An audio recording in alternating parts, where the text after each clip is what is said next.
Hello friends, ನಾವು ಇವತ್ತು ಹೊಸ ವಿಡಿಯೋ ಮಾತಿನ ಸ್ಟಾರ್ಟ್ ಮಾಡಿವು ಟಗರದ ಬಗ್ಗೆ. ಇಲ್ಲಿ ನೋಡ್ಬೋದು ಒಂದು 40 ಮರಿ ಅದಾವ, ಎಲ್ಲ ಸಣ್ಣ ಮರಿ ಅದಾವ. ಇವತ್ತಿಂದ ಡೈಲಿ ಒಂದೆರಡು ಶಾರ್ಟ್ಸ್ ವಿಡಿಯೋ ಮಾಡ್ತೀನಿ. ಜಾಸ್ತಿ ರೆಸ್ಪಾನ್ಸ್ ಬಂದರೆ ಜಾಸ್ತಿ ವಿಡಿಯೋ ಮಾಡ್ತೀನಿ. ನೋಡಿ ಫ್ರೆಂಡ್ಸ್, ಹೇಳ್ರಿ ಇವತ್ತು ರೇಟ್ ಎಷ್ಟಾಗಿರ್ಬೋದು ಅಂತ ಹೇಳ್ರಿ. ಗೊತ್ತಿಲ್ಲ ಅಂದ್ರೆ ನೆಕ್ಸ್ಟ್ ವಿಡಿಯೋದಾಗ ಹೇಳ್ತೀವಿ ಎಷ್ಟು ರೇಟ್ ಆಗೈತಿ, ಎಲ್ಲಿಂದ ತಂದವೆಲ್ಲ ಹೇಳ್ತೀವಿ ನಿಮ್ಗೆ ಡೀಟೇಲ್ಸ. ನೋಡ್ಬೋದು ಇವು 40 ಮರಿ ಅದಾವಲ್ಲ, ಎಲ್ಲ ಒಂದು ಲೆವೆಲ್ ಸೈಜ್ ಅದಾವೆ.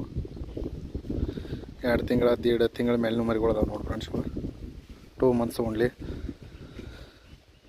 ಒಳ್ಳೆ ಕಮೆಂಟ್ ಮಾಡಿರಿ ಎಷ್ಟಾಗಿರ್ಬೋದು ರೇಟ್ ಅಂತ ನಿಮ್ಮ ಲೆಕ್ಕಲೆ ನೋಡೋಣ. ಇದೇ ಥರ ಹೊಸ ವಿಡಿಯೋ ಬೇಕಂದ್ರೆ ಸಬ್ಸ್ಕ್ರೈಬ್ ಮಾಡ್ಕೊರಿ, ಲೈಕ್ ಮಾಡಿರಿ, ಶೇರ್ ಮಾಡಿರಿ. ಮತ್ತು ಜಾಸ್ತಿ ಡೈಲಿ ವಿಡಿಯೋ ಮಾಡ್ತೇವೆ, ಒಟ್ಟೇನು ಶಾರ್ಟ್ಸ ಮಾಡ್ತೇವೆ ಡೈಲಿ. ಯಾವ ಥರ ರೆಸ್ಪಾನ್ಸ್ ಐತೆ ನೋಡೋಣ.